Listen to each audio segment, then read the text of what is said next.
এই হচ্ছে পরীক্ষা মোটামুটি আমাদের সব জায়গাতেই সুষ্ঠুভাবে হয়েছে। কোনো জায়গায় কোনো সমস্যা বা অশান্তি বা কোনো রকম ডিফিকাল্টি স্টুডেন্টসদের হয়নি।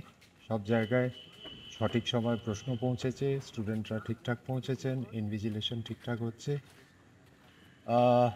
একটা বোধহয় মোবাইল ধরা পড়েছে আলিপুরদুয়ার ডিস্ট্রিক্টে ম্যাকুইলিয়াম স্কুলে, নিউ টাউন।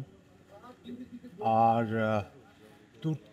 কলকাতায় একটা, আর বোধহয় একটা ফেক কোনো অ্যাডমিট কার্ডের ইস্যু ছিল, তো সেইটা বোধহয় হয়েছে। সেগুলো সব ধরা পড়েছে। একটা জায়গায় বোধহয় বোনের জায়গায় দিদি পরীক্ষা দিতে এসেছিল, সেটা ধরা পড়েছে।